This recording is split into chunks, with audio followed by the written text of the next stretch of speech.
बिस्मिल्लाहिर्रहमानिर्रहीम। तो स्टूडेंट्स, आज हमने हायर ऑर्डर डिफरेंशियल इक्वेशन को डिस्कस करना है। तो इसमें पहले बेसिक कॉन्सेप्ट्स हैं, ठीक है, बेसिक डेफिनेशंस हैं, उनको डिस्कस करेंगे, फिर उनकी एग्जांपल्स करेंगे, फिर हम हायर ऑर्डर जो है उसके सॉल्यूशन की तरफ जाएंगे। ठीक है, तो इनिशियल वैल्यू प्रॉब्लम क्या होता है, इसको डिस्कस करना है। इनिशियल वैल्यू प्रॉब्लम हमने प्रीवियस भी डिस्कस किया हुआ है, पहले चैप्टर में, फर्स्ट लेक्चर्स में। ठीक है, फर्स्ट सम लेक्चर्स जो हैं उनमें हमने इसको डिस्कस किया हुआ है। We defined an initial value problem for general nth order differential equation, right. For a differential equation an nth order initial value problem is this. ठीक है, ए एन ऑफ एक्स, ये आपके पास x का function है, d n y over d x n. ठीक है, दूसरे में क्या हो जाएगा, n-1 up to so on n-2 up to so on चलता जाएगा, और ये कहाँ जाएगा, a नॉट पे जाएगा, that is equal to g of x। ठीक है, नॉन होमोजीनियस के लिए है। ठीक है, इनिशियल वैल्यूज क्या है, इनिशियल वैल्यू ये सब्जेक्ट टू गिवन है। यहाँ हमें गिवन है कि y of x naught that is equal to y naught, कि y ऑफ x नॉट जो है एक्चुअली ये हमारे पास क्या है, ये एक्चुअली हमारा क्या है, y नॉट है। ठीक है, नेक्स्ट भी हमें y prime of x naught that is equal to y1। ठीक है, इस तरह अप टू सो ये चलती जाएंगे। मीन एक ही पॉइंट पे जो है वो हमारी क्या है, इनिशियल वैल्यूज हैं। ठीक है, पॉइंट एक ही है, x नॉट है, x नॉट है अप टू सोन, यहाँ भी x नॉट है, yn-1 x नॉट है। मीन जो डेरिवेटिव्स हैं वो तो चेंज होते जाएंगे, मतलब कि ये फर्स्ट डेरिवेटिव पे, उसके बाद सेकंड पे, थर्ड पे, अप टू सोन n-1 पे। ठीक है, n हमारे पास डेरिवेटिव होंगे तो n-1 उसमें क्या होगी, इनिशियल वैल्यूज जो हमें प्रोवाइड की जाएंगी। और ये एक पॉइंट पे है, अगर एक पॉइंट्स पे हमें दी जाएं इनिशियल वैल्यूज तो उसको हम कहते हैं initial value problems, right.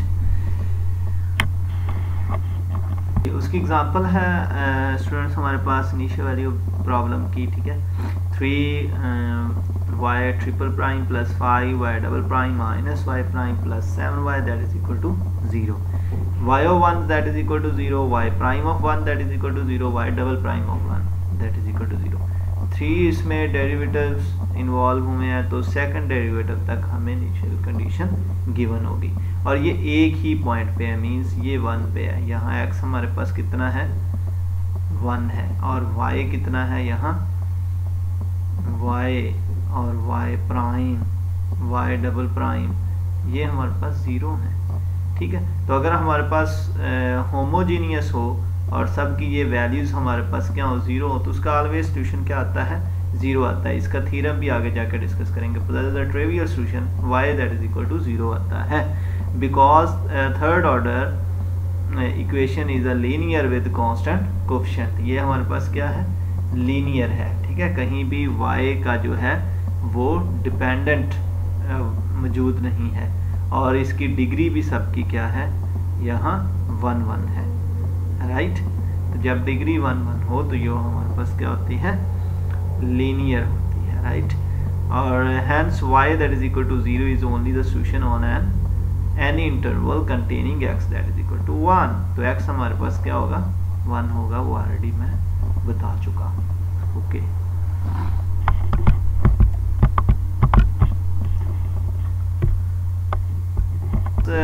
Initial value problem की एक एग्जांपल है। You should verify that the function y that is equal to this one, ठीक है, is a solution of the initial value problem. अगर एक इस तरह का हमें कोई सॉल्यूशन गिवन है, ठीक है, ये सॉल्यूशन आगे हम फाइंड करेंगे। ठीक है, अब हमारे यही टॉपिक्स चलेंगे, हम ये सॉल्यूशन फाइंड किया करेंगे, मतलब कि second order, third order, fourth order, इनके सॉल्यूशन फाइंड करेंगे आगे जाके। ठीक है, मतलब कि फर्स्ट ऑर्डर को हमने डिस्कस किया है, मींस प्रीवियस 4 to 5 लेक्चर्स में हमने उनको वाइंड अप किया है। नेक्स्ट जो है वो हम second order, third order, fourth order, fifth order up to so on हम इनको सॉल्व करेंगे, उनके सॉल्यूशन इस तरह के आएंगे। ठीक है। और इसको चेक करने का एक आसान सा उसने जो है वो मेथड बताया कि y double prime that minus 4y that is equal to 12x, y of 0 is equal to 4, y prime of 0 that is equal to 1, ठीक है। मीन x यहाँ हमारे पास कितना है, 0 है। इट मीन ये एक ही पॉइंट पे हमें वैल्यूज गिवन है, इट मीन ये इनिशियल वैल्यू है, ठीक है। Now differential equation is linear. एक तो ये हमारे पास क्या है, लीनियर है, ठीक है। दूसरा क्या है, coefficient is y g of x that is 12x are the continuous. It mean g of x given है, ये नॉन होमोजीनियस हो गया, लीनियर है बट ये नॉन होमोजीनियस है, ठीक है। और वो कहता है कि x2 of a2 of x that is equal to 1 not 0। Mean ये हमने डेफिनेशन में भी पढ़ा है, जब हमने हायर ऑर्डर को देखा है उसमें उसका कोएफिशिएंट क्या होना चाहिए था, 1 होना चाहिए था, ठीक है। और ये इसका कोएफिशिएंट भी हमारे पास 1 है, ठीक है। एक तो ये लीनियर है, ये भी कंडीशन इसकी क्या होगी, फुलफिल होगी। दूसरा ये क्या है कि इसका कोएफिशिएंट भी हमारे पास कितना है, 1 है।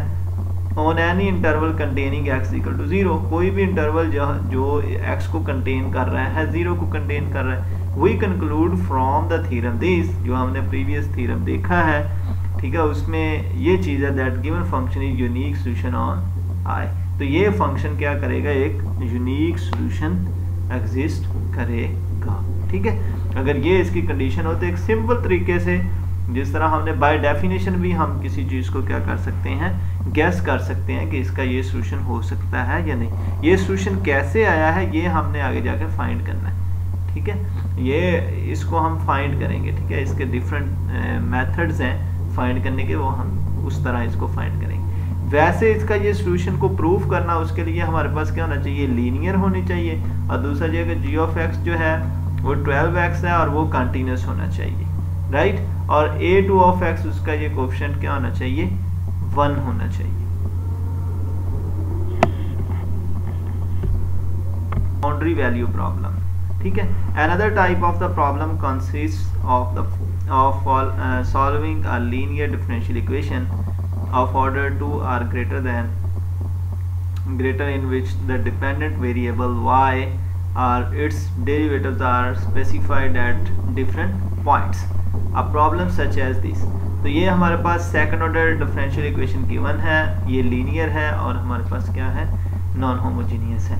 Subject to y of a that is equal to y naught और y of b that is equal to y1। Mean ये पॉइंट आपका A है, ये पॉइंट आपका B है। मीन ये दो डिफरेंट पॉइंट है, एक A पॉइंट है, एक B पॉइंट है। तो दोनों ये क्या है, डिफरेंट है।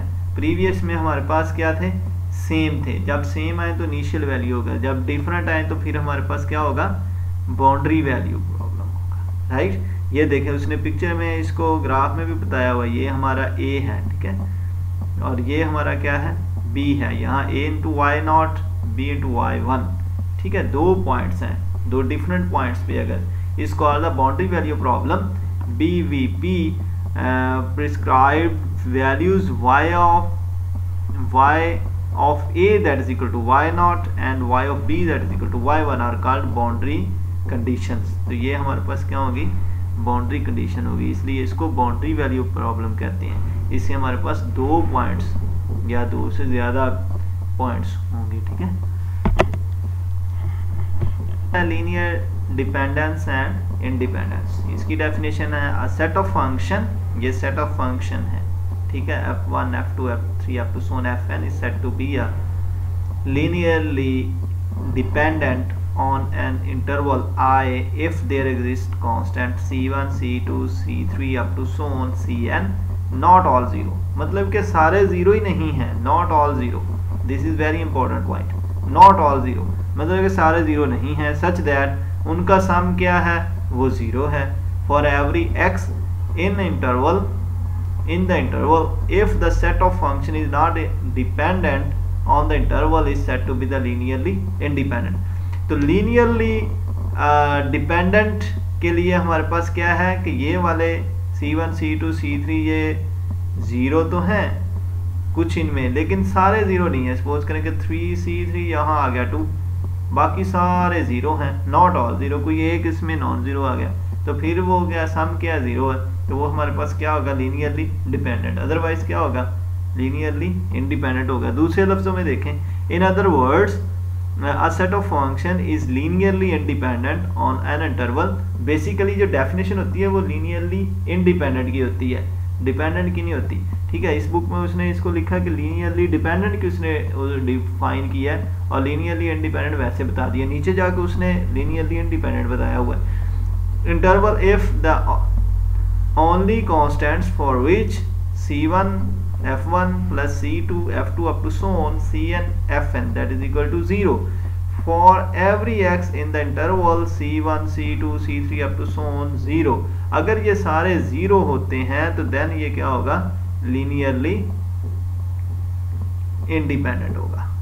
ठीक है, ये सब के आंसर्स क्या आते हैं, कॉन्स्टेंट्स के 0 आते हैं, देन हमारे पास क्या होगा, ये लीनियरली इंडिपेंडेंट होगा। दूसरा ये है कि ये जो सेट ऑफ फंक्शंस हैं, अगर एक फंक्शन को दूसरे फंक्शन की फॉर्म में लिखा गया तो वो लीनियरली डिपेंडेंट हो जाता है। अगर किसी फंक्शन को एक से दूसरी फॉर्म में ना लिखा जा सके उसको हम कहते हैं लीनियरली इंडिपेंडेंट।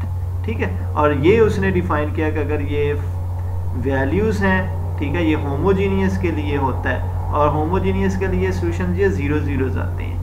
अगर ये सारे के आंसर 0 0 आते हैं तो देन हमारे पास क्या होगा, ये लीनियरली इंडिपेंडेंट होगा। Function f1 that is equal to cos square x, f2 sin square x, f3 secant square x, f4 tangent square x is the linearly dependent on interval this -π/2 to π/2। हमारे पास क्या है, interval है। वो कहता है कि इसको हम वेक्टर फंक्शन में लिखा है, इसको एक्चुअली वेक्टर इक्वेशन कहते हैं। ठीक है, वेक्टर इक्वेशन। ठीक है, वेक्टर इक्वेशन में लिखा व्हेन c1, वो कहता है कि लेट्स सपोज ये सपोजिशन की है, वो कहता है वो एक कंट्राडिक्शन दे देगा कि ये कंट्राडिक्शन है, तलाजा इससे हम देख के कह सकते हैं कि ये डिपेंडेंट है। उसने कहा कि c1 c2 अगर 1 1 है तो ये 1 1 हो गया, तो जब ये 1 1 होगा तो ये हमारे पास cos square plus sin square that is equal to 1, it mean ये सारा 1 हो गया। ठीक है, प्लस c3 वो कहता है कि मेरा -1 है। ठीक है, और ये हमारे पास कितना है, c4 क्या है, 1 है। ठीक है, उसने कोई सपोजिशन ली, तो जब ये 1 होगा तो ये हमारे पास क्या आ जाएगा, 1 माइनस ये सेकंड स्क्वायर x और ये हमारे पास क्या बन जाएगा, plus tan square x that is equal to 0। It mean 1 plus tan square x, ये माइनस उधर जाके क्या हो जाएगी, प्लस हो जाएगा। इट मीन एक फंक्शन को दूसरे फंक्शन की फॉर्म में लिखा गया है। जब एक फंक्शन को दूसरे फंक्शन की फॉर्म में लिखा जाए तो वो हमारे पास लीनियरली डिपेंडेंट होता है। इस लीनियर इंडिपेंडेंट में ये होता है कि सबके आंसर्स क्या आए, 0 0, और दूसरा ये है कि उसको एक से दूसरे की फॉर्म में ना लिखा जा सके। तो यहाँ हमारे पास एक कंट्राडिक्शन मिल गई है कि इसको हमने एक फंक्शन को दूसरे फंक्शन की फॉर्म में लिख लिया। जब एक फंक्शन को दूसरे फंक्शन की फॉर्म में लिखा जाए तो वो भी हमारे पास क्या होता है, लीनियरली डिपेंडेंट होता है। फंक्शन की एक और एग्जांपल है। ठीक है, the set of function f1 given है, f2 गिवन है, f3 गिवन है, देन f4 गिवन,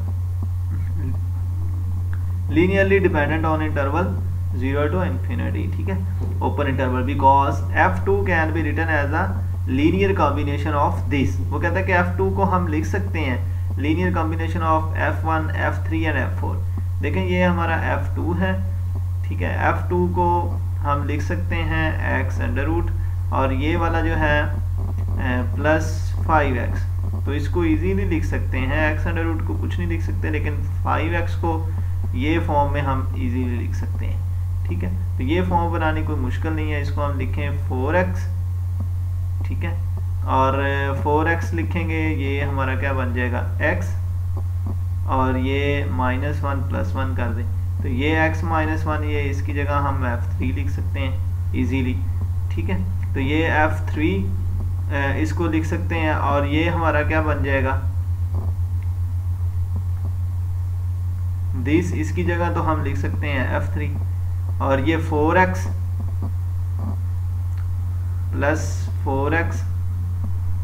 + 1। ठीक है, एक x इसमें और ऐड कर दें।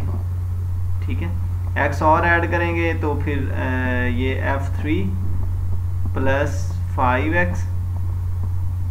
ठीक है, ये 5x + 1 + x, तो ये 5x plus x, it mean ये हमारा 5x plus x under root, ये किसके इक्वल है, ये एक्चुअली f2 के इक्वल है, इट मीन ये f2 भी आ गया, इट मीन ये हमारा क्या आ जाएगा, f2 that is equal to f1, उसको f1 की फॉर्म में लिख सकते हैं या f1 को f2 की फॉर्म में लिख सकते हैं, ठीक है। f2 that is equal to f1 plus 5f3, ये देखें ये हमारे पास क्या आ गया, f3 आ गया, ठीक है। नेक्स्ट हमारे पास कितना है, प्लस 0x4, तो इसको ना भी लिखें, कोई एक लिखा जाए, just f2 that is equal to, अगर मैं कहूँ कि मैंने उसको लिख लिया है f3 की फॉर्म में, ठीक है, तो f2 को मैंने f3 की फॉर्म में लिख लिया, इसका मतलब ये है कि ये लीनियरली इंडिपेंडेंट नहीं है, बल्कि ये लीनियरली क्या है, डिपेंडेंट है, ठीक है। कोई एक फंक्शन को दूसरे के जो है कॉम्बिनेशन की फॉर्म में अगर लिख लें तो वो हमारे पास क्या होता है, लीनियरली डिपेंडेंट होता है। इंडिपेंडेंट बताते हैं, पहले हमने लीनियरली डिपेंडेंट देखा कि लीनियरली डिपेंडेंट कैसे चेक करते हैं, एग्जांपल भी दिए हैं। अब एक लीनियरली इंडिपेंडेंट चेक करने का भी हमारे पास मेथड है। अगर set of function f1 f2 up to so on fn तक है, possesses at least n-1 derivatives, उसके n-1 डेरिवेटिव्स हम लेंगे टू डिटर्मिनेट दिस, ये हम w से इसको डिनोट करते हैं, f1 f2 f3, यहाँ हम फंक्शन लिखेंगे fn, और यहाँ वो फंक्शन एज इट इज लिख देंगे, नीचे उसका फर्स्ट डेरिवेटिव, सेकंड डेरिवेटिव, इसका डेरिवेटिव, ठीक है, फिर इसका डेरिवेटिव, फिर हम इसका डेरिवेटिव, अप टू सोन इसका फर्स्ट डेरिवेटिव, नेक्स्ट उसका सेकंड डेरिवेटिव, फिर इसका सेकंड डेरिवेटिव, फिर इसका सेकंड डेरिवेटिव, अप टू सोन चलते जाएंगे n-1, इस तरह इसके डेरिवेटिव्स लेते जाएंगे, ठीक है। ये डिपेंड करता है कि फंक्शन कितने गिवन है, ठीक है। इसकी एग्जांपल भी आगे करेंगे। Where the primes denote the derivatives is called the Wronskian of the function, ठीक है। तो ये बताता है कि अगर आप इस तरह लिख लेंगे तो आपको ये बताएगा, डायरेक्टली बता देगा, क्या बताएगा, इसका क्राइटेरिया क्या है, ये हमारा जो f1 f2 f3 for the n solution of the homogeneous linearly n order differential equation 6 जो पिछली हमने देखी है, ठीक है, अभी एग्जांपल जिसकी की, then the set of solution linearly independent on I if and only if जो Wronskian is not equal to 0 for every x in the interval। अगर ये डिटर्मिनेंट जो है ये हमारा 0 नहीं आता तो फिर हम कह देंगे कि ये लीनियरली इंडिपेंडेंट है। कितना आसान है, ठीक है, लीनियरली इंडिपेंडेंट, ठीक है। हम इसका क्या लेंगे, डिटर्मिनेंट ओपन करेंगे, अगर वो 0 नहीं आता सिंपली हम कह देंगे कि ये हमारे पास क्या है, लीनियरली इंडिपेंडेंट है। तो ये एक हमारे पास क्या है, थ्योरम है। थ्योरम कैसे अप्लाई होता है, जस्ट क्या करें, फंक्शन लिखें, उनके डेरिवेटिव्स लें, डेरिवेटिव के बाद उसको इम्प्लीमेंट करें, तो देन हमारे पास क्या आएगा, सॉल्यूशन आएगा, और उस सॉल्यूशन को क्या कहते हैं हमारे पास, अगर वो नॉट इक्वल टू 0 है तो इट मीन ये वो हमारे पास क्या है, लीनियरली इंडिपेंडेंट है, डिफरेंशियल इक्वेशन, ठीक है। अभी हमारे पास दो फंक्शन है, y1 e raised to the power 3x, दूसरा है y2 e raised to the power -3x, दो फंक्शन है, ठीक है। f1 कह दें इसको, f2 कह दें, ठीक है। ये इस डिफरेंशियल इक्वेशन के हैं हमारे पास ये दो सॉल्यूशन, ठीक है। ये इसका जनरल सॉल्यूशन पड़ा हुआ, ठीक है। एक हमारे पास क्या है, इसको f1 कह दें और इसको f2 कह दें। अब ये f1 f2 वैसे, ठीक है। अब दो फंक्शन हो गए तो 2/2 का ये मैट्रिक्स, ये डिटर्मिनेंट बनेगा, या उसका अगर मैट्रिक्स लिखना तो 2/2 का बनेगा। अगर 3 हो गए तो फिर यहाँ हमारे पास क्या आ जाएगा, 3 आ जाएगा, और फिर उसके सेकंड डेरिवेटिव एग्जिस्ट करेगा, ठीक है, सेकंड उसका डेरिवेटिव भी लेंगे, ठीक है। तो ये इसको लिखने का ये फर्स्ट लिख लिया, ये इसको सेकंड लिख लिया, इसको फर्स्ट और सेकंड, देन इसका derivative e raised to the power 3x वैसे, और 3x का 3, इट मीन ये हमारे पास क्या आ जाएगा, -3 e raised to the power -3। इसको क्या कर लें, जस्ट ओपन करें, ठीक है, जस्ट इसको ओपन करेंगे तो ये हमारे पास बनेगा -3 e raised to the power 3x, और ये -3x होगा, ठीक है, और दरमियान में माइनस आ गया 3 e raised to the power 3x, और ये -3x, इट मीन ये हमारे पास क्या आ गया, ये -3 ये cancel, e raised to the power 0 minus e raised to the power 0, तो ये क्या बन गया, -3, ये भी -3 -6 नॉट इक्वल टू 0। तो जब ये नॉट इक्वल टू 0 है तो हमारे पास क्या होता है, लीनियरली इंडिपेंडेंट होता है, यहाँ उसने बताया भी are the linearly independent on x axis. तो ये था स्टूडेंट्स आज का लेक्चर। ठीक है, हमने बेसिक डेफिनेशंस को देखा है, ठीक है, उनका क्राइटेरिया देखे हैं, उनकी एग्जांपल्स देखी हैं। नेक्स्ट हम हायर ऑर्डर की जो है वो उसका सॉल्यूशन जो है वो फाइंड आउट करेंगे। Thank you very much.